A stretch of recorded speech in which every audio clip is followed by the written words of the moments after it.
Dans ce nouvel épisode du podcast des Mutins, on continue notre exploration détaillée de la conquête américaine du cinéma français après la Seconde Guerre mondiale. Nous sommes avec l'historienne Annie Lacroix-Riz qui nous livre ici le résultat de ses recherches, publiées récemment dans son livre « Les origines du plan Marshall, le mythe de l'aide américaine » aux éditions Armand Collin.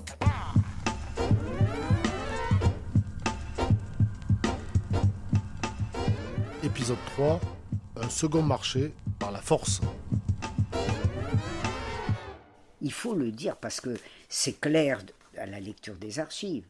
Les films américains qui sont exportés sont des films qui sont amortis. D'ailleurs, j'ai relevé un courrier du pape du cinéma pendant un certain nombre d'années, c'est-à-dire Eric Johnston, qui, il faut mesurer ce qu'est le cinéma en sachant qu'Eric Johnston a été le dirigeant, le président de la Chambre de commerce américaine jusqu'en 1945, et qu'en 1945, il a troqué ce poste essentiel sur l'ensemble du commerce extérieur américain pour un poste de chef de la Motion Picture Association, du MPA, qui contrôle non seulement évidemment le cinéma aux États-Unis, mais l'exportation du cinéma. C'est ça, c'est l'association des producteurs américains. C'est ça. C'est l'association des 8 majors, hein, parce qu'il n'y a là que les 8 majors. Ces fameuses 8 majors qui défilent à partir du début du printemps de 1945. Et donc Johnston le dit dans un des documents que je cite, mais enfin, il le dit au moment de la signature des accords Bloomberg, on va pouvoir passer tous nos vieux films éculés, enfin, je dirais la cochonnerie, parce que c'est ce qu'il faut dire, c'est pas seulement qu'ils ont pu passer des films de série B ou de série Z, tous leurs films étaient amortis, c'est-à-dire que ce que les États-Unis ont gagné à l'étranger, notamment en Europe et particulièrement en France, c'est du gain net. Tout était amorti. C'est-à-dire qu'ils ont gagné des sommes, mais fabuleuses, monstrueuses, alors que, rappelons-le, non seulement il existait un cinéma français, mais il existait un remarquable cinéma français qui en plus, ma foi, avait connu quelques épisodes, on le connaît évidemment avec les films de Carnet, de 43 avait connu certains des plus grands chefs-d'œuvre du cinéma français. Et qui, Enfants du paradis, bien sûr, voilà. Les visiteurs du soir, enfin tout. Voilà, les visiteurs du soir, ça c'est sous Loufa. Bon, et évidemment que les réalisateurs ne rêvaient que de ça, ou la plupart des réalisateurs, et dans un milieu qui leur était très favorable, puisque les milieux, il faut le dire, les milieux techniques du cinéma ont été des vrais milieux résistants, parce que des résistants et des faux résistants, il y en a beaucoup en France, ce que j'ai traité dans l'ouvrage à la non-épuration, mais là, on est vraiment dans des catégories de combatifs. Oui, avec des gens qui travaillaient, par exemple, comme Spack, tout ça, qui travaillaient en secret sur le film de Carnet, qui étaient juifs, recherchés, et qui travaillaient en secret, voilà, des figurants. Enfin, il y a eu tout un réseau de solidarité autour de Carnet Prévert, qui a quand même travaillé sur ces films. Qui a permis à des juifs de travailler en douce pendant la guerre. Donc ces milieux-là, d'abord indignés par le vidage de Jean Painlevé, et par ce que signifiait l'arrivée de ce haut fonctionnaire que tout le monde savait disposé à capituler, a inquiété beaucoup. Mais théoriquement, alors il y a cette étape de septembre. Il y a cette étape aussi de septembre où les États-Unis disent on renégocie mai 36. Ça ne nous suffit pas. Les Américains veulent absolument obtenir quelque chose fin 45. Et l'inspecteur des finances Hervé Alphand, qui est un des personnages atlantistes, je dirais, les plus capitulaires, invoque en décembre son impossibilité parce qu'il y a un petit voyage à Moscou, voilà, pour conclure l'alliance tombée dans le lac, la belle et bonne alliance, comme disait De Gaulle, du 2 décembre 1944. Et il dit, je n'ai pas pu intervenir. Bon, voilà, on va négocier avec vous. En fait, la négociation, qui n'est pas une négociation, c'est le voyage français d'une considérable représentation de dirigeants, d'inspecteurs des finances, qui va à Washington, théoriquement dirigé par Blum, pour traiter de la liquidation des dettes de guerre, qu'on a maquillé en aide à la reconstruction française. C'est entièrement faux. Moi, j'ai fait une analyse, je crois, tout de même assez complète, de ce qu'on appelle les accords Bloomberg, qui ne sont que très partiellement des accords sur le cinéma, hein, il faut le savoir, qui sont d'abord des accords de liquidation de la dette de guerre. Donc il faut que les Français aillent à Canossa, en l'occurrence à Washington. Et il se trouve que le croisement des archives françaises et des archives américaines nous donne à peu près nous donne la clé sur tout. Je dirais qu'il y a presque une carence en matière de cinéma, sauf qu'elle est compensée, c'est que les archives américaines publiées, qui sont très très explicites sur à peu près tout, sont d'une discrétion de violette sur le cinéma. On entrevoit le mot de cinéma dans l'ensemble de ce qui est appelé une négociation une fois.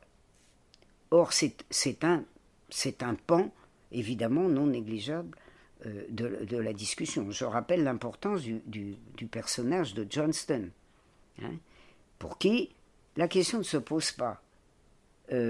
L'échange culturel, c'est plus de cinéma autre qu'américain dans le monde, y compris en France. Et donc, on a enfin pas tout, mais certainement pas tous, mais une partie très importante des dossiers qui s'échelonnent à Paris entre fin 1945 et, disons, février 1946, de sorte que les Français arrivent à Washington, je dirais, avec un dossier qui n'est pas un dossier d'ignorant, qui est un dossier tout à fait structuré. On en est à ce moment-là, comme ils ont déjà beaucoup capitulé entre septembre 1945 et février 1946, et qu'ils arrivent à Washington en mars 1946, on en est déjà à un degré très grave. C'est-à-dire que dans les premiers dossiers, on accordera aux Américains 6 semaines, c'est pas beaucoup, hein, 6 semaines sur 13. Donc, d'exploitation. D'exploitation. Parce qu'il faut dire qu'il y avait une règle de priorité au cinéma français les premières semaines. Voilà, enfin, il y a tout un dispositif que j'analyse, hein, sur la première semaine d'exclusivité, et surtout, non, les seuls films qui peuvent durer plus d'une semaine sont les films en première exclusivité. Les autres, c'est une semaine. Donc le calcul faisait que, voilà, les Américains avaient exigé 108 sur 180, parce qu'il fallait 12 films minima par major, et donc c'était ça pour eux. Ce qui voulait dire 0 importation de quelque autre pays que ce soit. On ne pouvait plus rien importer, rien. Ça vous explique d'ailleurs le désert qu'a été pendant des décennies la culture mondiale, si je puis dire, du cinéma en France. Bon. Donc les Français commencent à dire qu'ils auront 7 semaines, puis en février, comme ils disent que faut être compréhensif, ça sera 6 semaines, et puis on a une clé de la négociation. Alors je le dis d'emblée, hein, Blum n'a participé très probablement à rien. Blum n'a jamais mis les pieds dans une séance de tractation. Je peine à dire négociation, car il n'y a eu aucune négociation. Tout s'est fait, j'ai l'air d'exagérer, mais ceux qui liront mon gros livre verront que je n'exagère en rien. Et alors je profite de l'occasion pour dire quand même que c'est très documenté, contrairement à certains livres, j'ai regardé le nombre de pages de notes, c'est quand même hallucinant. Tu as, je sais pas, plus de 100 pages de notes, de références. Alors c'est comme ça que tu travailles, mais aussi, il faut le dire, tu travailles beaucoup dans les archives, tu retournes aux archives, tu retournes à la source, quoi. Voilà. Alors là, il faut savoir que c'est un domaine dans lequel j'ai travaillé, grosso modo, de 1976 aux années 90, tout le temps. J'ai continué à travailler, j'ai fait plein d'articles, et puis c'est un élément de base de ma thèse d'État sur le rôle des relations américaines entre 44 et 47. Hein, on y reviendra peut-être d'ailleurs parce que c'est un élément, je dirais, les difficultés de faire passer ne serait-ce que le contenu des accords sur le cinéma en France m'ont valu beaucoup de déboires dès les années 80, parce que comme c'était une partie de ma thèse, il se trouve que j'avais fait dès 1984 une présentation surtout des dispositions cinématographiques des accords Bloom-Burns, et que ça avait provoqué dans l'historiographie française un véritable déluge qui était proche de l'insulte, où je me faisais taxer de mauvaise foi et de malhonnêteté, puisque mon anti-américanisme m'aurait incité à présenter de l'affaire cinématographique une légende noire. C'est le titre d'un article du défunt Jacques Porte en 1985, dans la revue où j'avais moi-même publié l'année précédente l'article considéré comme ravageur sur notamment les dispositions cinématographiques, et ça a continué, parce que, je le cite dans mon livre, il y a toute une série je dirais, de publicistes ou même d'historiens du cinéma. Il y a des historiens du cinéma qui ont un certain sens national.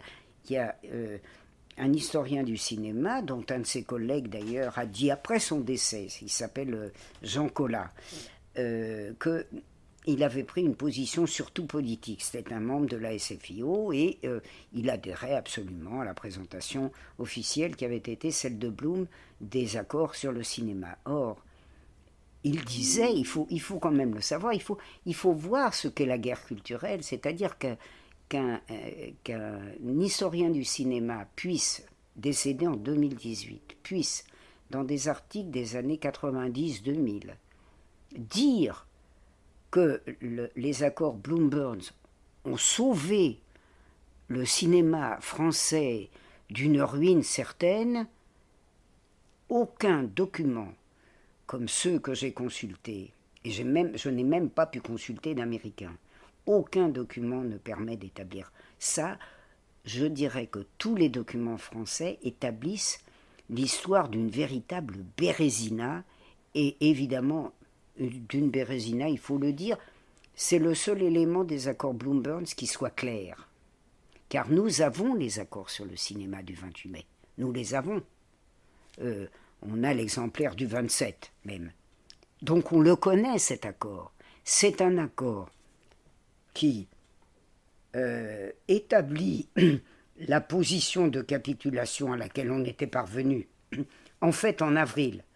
Je vais dire pourquoi j'ai trouvé que les choses avaient été faites avant. Et que Bloom n'était pas dans le coup, puisque Bloom, on lui demandait de faire de la propagande au Canada et aux États-Unis, mais Bloom, j'y insiste, n'a jamais mis les pieds dans des séances de tractation financière. Jamais. Et donc, comment ça s'est passé, en fait?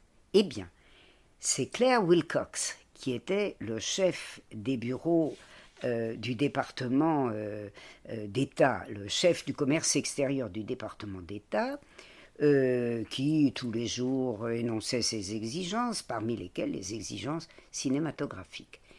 Et c'est un représentant du ministère des Affaires étrangères, un certain chargé d'affaires qui s'appelle Pierre Baraduc, dont Le Monde a dressé un portrait délicieux, qui en fait un résistant de 1942, au moment où les Américains prennent Darlan comme leur représentant en Afrique du Nord. On est en pleine résistance. On renvoie nos auditeurs à l'époque de l'occupation. Donc ce Baraduc, qui avait été un vichiste, je dirais quasiment jusqu'au bout, puisqu'il ne s'était sorti du guépier pro-allemand, qui devenait un guépier, qu'à l'été 1943. Baraduc est un des délégués français dans la négociation. Voilà, ce sera le règlement Baraduc-Wilcox. En fait, c'est ça l'accord, si j'ose dire. C'est-à-dire que il va négocier, il l'annonce d'ailleurs à Alphand, il lui envoie une lettre en avril, une lettre très importante, hein, c'est même une bombe à certains égards, de laquelle il ressort que Wilcox vient de le convoquer pour le lendemain. Et que on va pas s'en sortir avec 6. Alors la base, c'est quoi? C'est que sur 13 semaines d'un trimestre, la France... Alors on va en revenir, on va établir ce qu'on a appelé le contingentement du cinéma français. Parce que le contingentement, c'est que le maximum que puisse espérer la France, c'est 4 semaines sur 13. Qu'on fasse les comptes tout de même. Hein. C'est-à-dire encore beaucoup moins que ce que la France avait avant-guerre. Et je renvoie nos auditeurs à la lecture, parce que je l'ai détaillé quand même, l'accord Wilcox-Baraduc, et qui est aussi de fait un accord Burns, parce qu'on dira quelques mots sur Burns. Je l'ai détaillé, c'est quand même un accord qui prévoit que si la France a dépassé son quota, les États-Unis peuvent se trouver en situation d'avoir en compensation 13 semaines sur 13.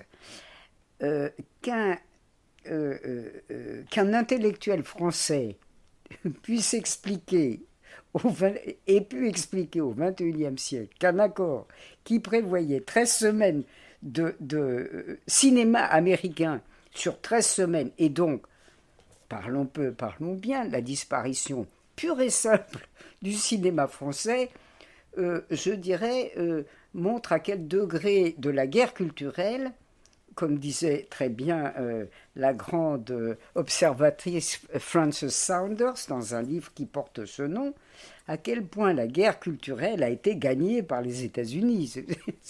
Je veux dire, c'est... Alors déjà, on voyait dans les arguments à l'époque les termes de moderne... Enfin, je dis ça parce qu'on les entend dans le discours maintenant de la Macronie au CNC.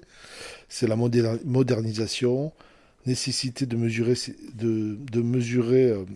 de réaliser des baisses de prix, de revient des films français, alors, de faire des économies, d'être exportable, d'être concurrentiel. C'est particulièrement intéressant parce que dans les jours qui suivent le véritable accord Bloom-Burns, c'est-à-dire en fait l'ordre exécuté par Baraduc de Claire Wilcox, il y a un code qui s'établit.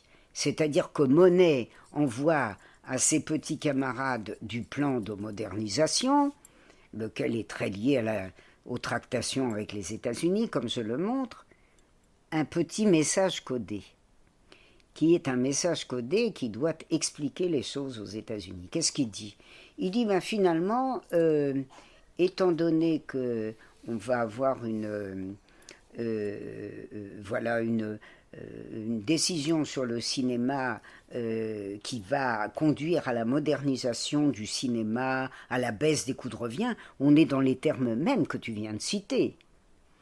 Il est bon de créer une commission de modernisation du cinéma. Ça, c'est le code pour faire comprendre que l'affaire est signée et que les États-Unis vont bien obtenir tout ce qu'ils veulent, et qu'on va faire avaler la pilule aux Français en leur disant que c'est excellent pour le cinéma français, qui va s'aérer au grand vent de la concurrence, qui va se moderniser, et qu'on va aider par une commission de modernisation. Et on se trouve en avril. En avril, l'affaire est faite. Comme je le montre d'ailleurs dans l'ouvrage, l'affaire est faite pour bien des choses en avril. Le 28 mai, c'est, je dirais, le coup des stocks officiel final. Et ce qu'il faut dire aussi, c'est que, et là, on souffre, je dirais, pour le coup, du secret de plomb qui a été établi sur ces archives-là. Je ne peux pas jurer que si j'avais la possibilité d'aller aux États-Unis, je ne trouverais pas des archives spécifiques. Mais les archives publiées, je l'ai dit, c'est quasi le néant. Or, Burns est un sénateur du Sud profond, pas seulement du Sud profond. Un démocrate. Démocrate. Oui, démocrate. Secrétaire d'État de Truman. Le secrétaire d'État de Truman à partir de juillet 1945, et qui intervient beaucoup dans mon ouvrage. Et ce Burns, qui est un sénateur du Sud, est extrêmement lié avec les milieux hollywoodiens, avec les milieux californiens. Et on ne le sait pas, d'ailleurs Jean Collat a même truandé les dates. Il quitte, comme on le sait, le département d'État quand Marshall lui succède. C'est-à-dire que Marshall, l'affaire chinoise ayant de fait échoué, puisque tout le monde sait très bien aux États-Unis que les communistes vont l'emporter, je le rappelle quand même, 4 ans plus tard. Bon, donc comme la Chine s'est cuit, le héros de ce que va être la priorité européenne pendant un moment de l'impérialisme américain, c'est Marshall. Donc, en janvier 1947, Burns quitte le poste de secrétaire d'État.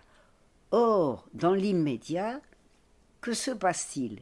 Il est recruté par la Motion Picture Association, le MPA, d'Eric Johnston, qui le rémunère sans doute très grassement, là je n'ai pas la documentation, comme avocat, et à partir de 1947, il est recruté comme avocat pour établir, j'allais dire d'une manière juridique un petit peu plus distinguée que celle du comité des activités anti-américaines, le maccarthisme ou le pré-maccarthisme dans les milieux du cinéma, c'est-à-dire évincer tous les éléments combatifs du cinéma américain qui présentent un inconvénient majeur, outre que sur le plan technique c'est parmi les meilleurs, y compris parmi certains acteurs, c'est le milieu des scénaristes, et des scénaristes de très grande qualité, parce qu'il y en a quand même. Beaucoup qui venaient d'Europe, beaucoup des réfugiés Voilà.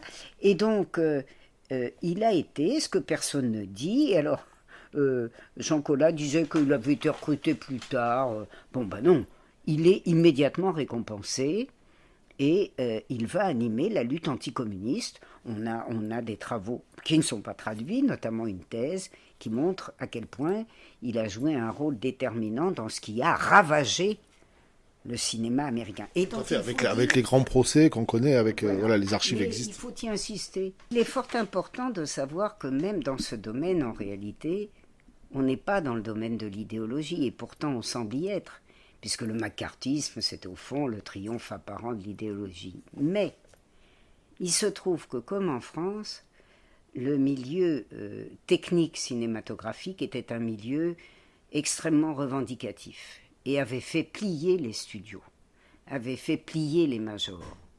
Et les majors avaient une vengeance à prendre, et évidemment des conditions d'exploitation des milieux techniques, des milieux professionnels du cinéma, exactement d'ailleurs comme la capitulation de la classe ouvrière qui a été symbolisée par la loi Taft-Hartley, dont je rappelle qu'elle est toujours en vigueur, c'est-à-dire une loi anti-grève qui de fait a rendu illégale la grève aux États-Unis depuis 1947. Et par conséquent, cette chasse aux sorcières, dont il faut tout à fait savoir qu'elle n'a absolument pas attendu l'ère McCarthy stricto sensu, c'est-à-dire 1950 1954, cette guerre contre les milieux cinématographiques, ça a été une guerre par laquelle le patronat cinématographique a imposé absolument toutes ces lois, et je dirais, je présume que c'est le cas, que les milieux cinématographiques contemporains auraient grand intérêt à connaître l'histoire, qui est finalement l'histoire de la dernière grève des scénaristes, et de l'abandon, si j'ai bien compris, par les scénaristes d'une partie du milieu qui était aussi en lutte. Il faut savoir que derrière l'idéologie se cachent toujours des intérêts, mais il manque de distinction et ils sont en général éliminés de l'examen habituel. Donc Burns avait besoin, comme Eric Johnston, comme l'ensemble des majors américaines, avait besoin que les majors américaines fussent satisfaites, et Burns a été récompensé par une prébande extrêmement intéressante qui en a fait un des animateurs de la lutte anticommuniste, il faut dire honnêtement, de la lutte anti-action syndicale du cinéma américain.